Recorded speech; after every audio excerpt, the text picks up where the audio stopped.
Bonjour Frédéric Martin, vous venez de publier chez Belfond J'envisage de te vendre, un recueil de nouvelles très originales. Vous renouez avec la nouvelle, un genre que vous affectionnez particulièrement. Comment vous est venue l'idée d'écrire un livre de nouvelles si originales? Merci pour l'originalité déjà. C'est un recueil dont je porte le projet depuis déjà un certain nombre d'années, mais on connaît la difficulté de l'accueil des nouvelles dans notre paysage littéraire, donc il m'a fallu attendre quelques années pour trouver un éditeur qui accepte de me suivre dans cette aventure. Et mon projet initial, c'est vraiment avec la première nouvelle du recueil, qui est la nouvelle fondatrice du projet, Le désespoir des roses.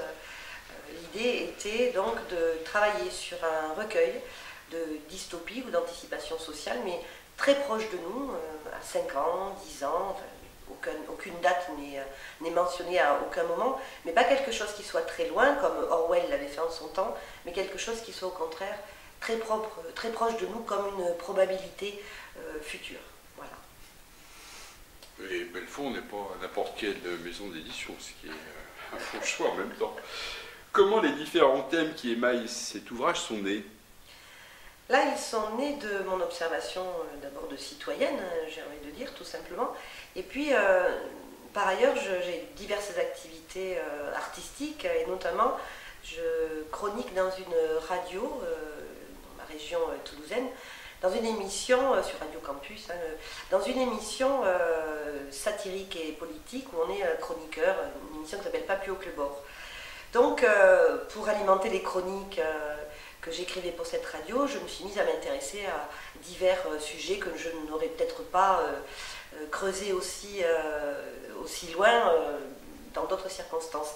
Et ça m'a vraiment donné l'envie de travailler sur ce recueil avec un axe clairement politique, c'est-à-dire avec un axe où on porte un regard sur la société et on essaye de transmettre ce qu'on voit, ce qui est en train de s'avancer et ce qui est en train de se présenter à nous. Alors chaque nouvelle semble balayer un thème de société, vous nous présentez une réalité que vous déformez de maintes façons. Pourquoi avoir choisi ce type d'effet?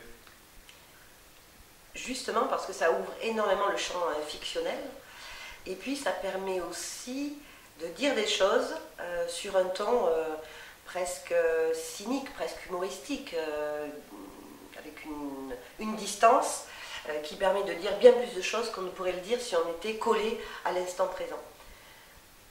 Alors les effets choisis apportent une efficacité surprenante à la nouvelle, voire marquante et parfois même inconfortable. Est-ce un effet voulu? Tout à fait, alors là c'est tout à fait voulu.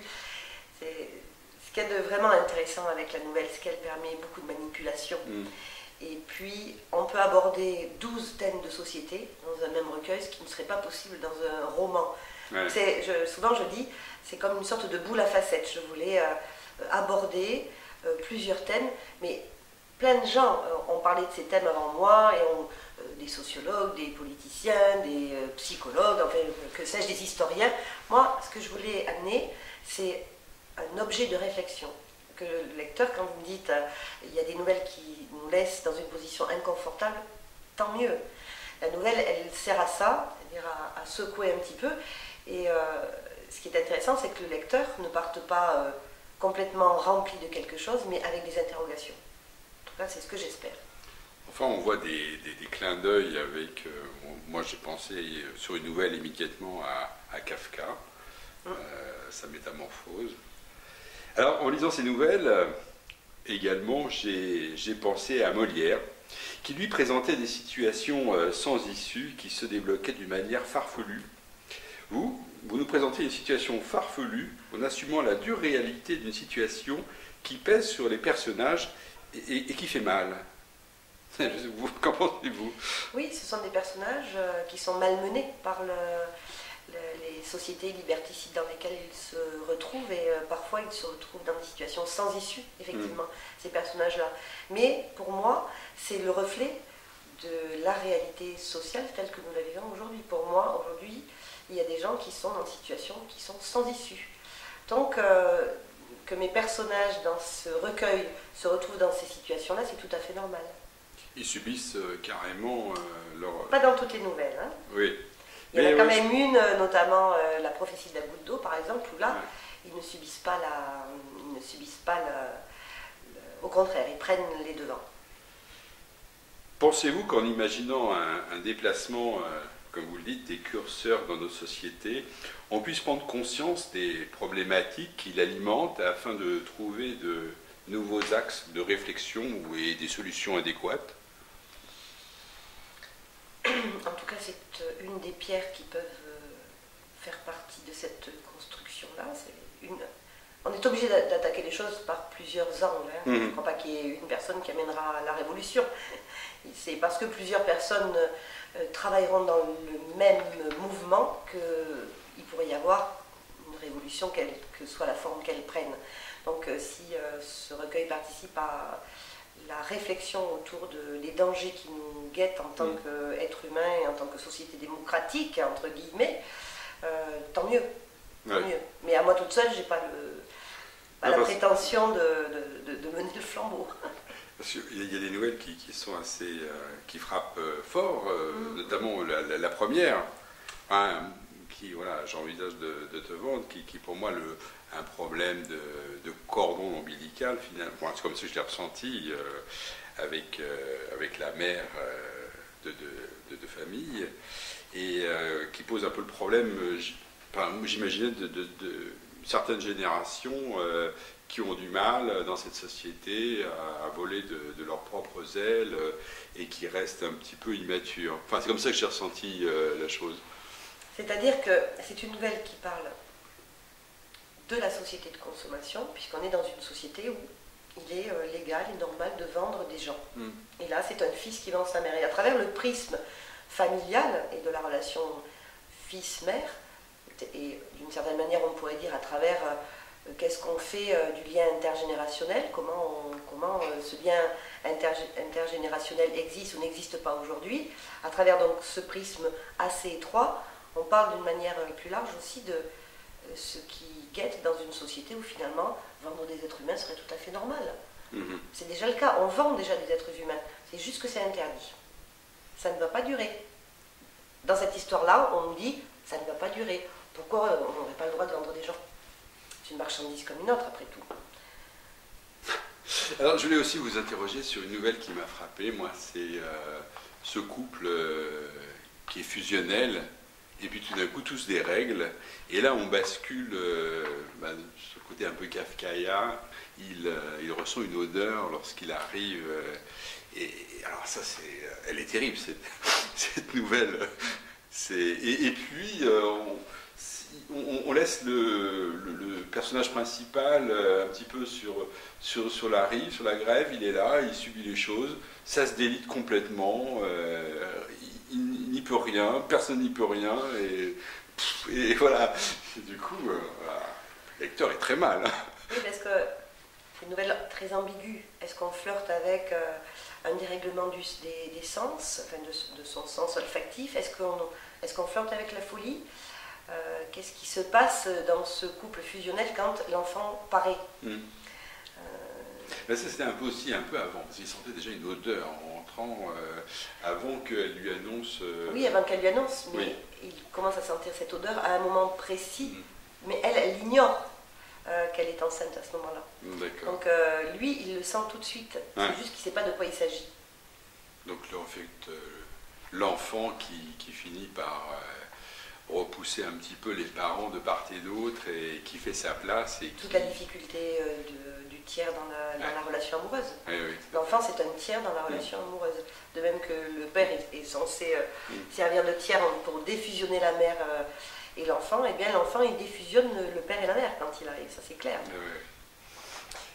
Alors, en fermant ce livre, je me suis posé la question... si finalement cette déformation de la réalité n'était pas, bien sûr, on en a parlé, mais sous-jacente, écrite en filigrane dans nos libertés quotidiennes qui sont piétinées.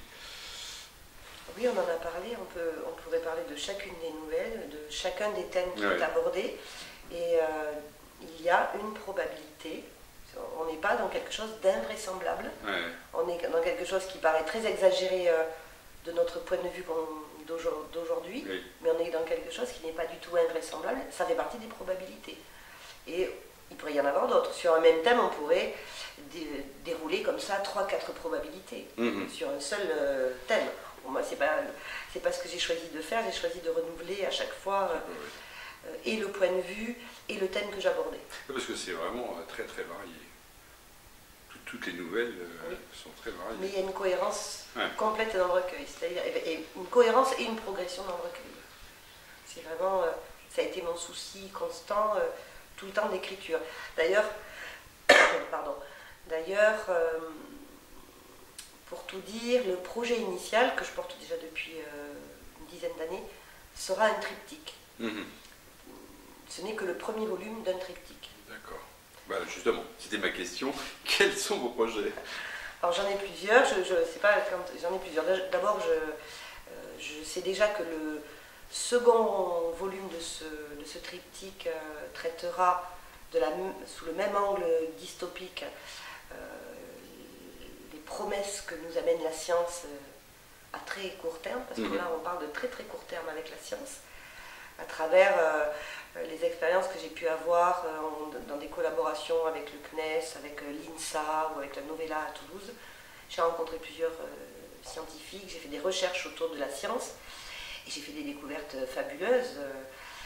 Et je me suis dit, ah mais oui, le prochain recueil traitera étroitement de comment la science peut révolutionner, transformer complètement nos vies, y compris la notion même d'espèce humaine. Et puis j'ai un roman en gestation depuis un long moment déjà. Je pense qu'il n'est pas encore tout à fait prêt, qu'il a besoin de plus de temps que les autres et d'autres pistes de travail. Puis surtout là, le projet le plus immédiat, c'est de décliner ce recueil de nouvelles en transmédia. Donc j'ai déjà fait le court-métrage, j'envisage de te vendre le court. Il y a le livre, il y a la première nouvelle qui est en accès numérique gratuit. Je vais me lancer dans une création scénique pour le marathon des mots au mois de juin avec un réalisateur. Et là, on va faire une lecture visuelle, sonore, enfin quelque chose un peu hybride et futuriste, on va dire, autour de ce recueil. Et j'envisage de le décliner, j'envisage toujours de le décliner encore sous d'autres formes. Donc vraiment de faire du livre un objet transmédia, c'est aussi toute... Est-ce que vous le voyez au théâtre? Oui, notamment la nouvelle du couple qui choisit son enfant sur un catalogue. Ah oui. Ça, c'est fait complètement pour le théâtre. Bon, moi, je fais déjà énormément de lecture de mes textes. J'ai porté plusieurs spectacles. Donc moi, je lis déjà Le désespoir des roses, déjà plusieurs lectures qui sont programmées.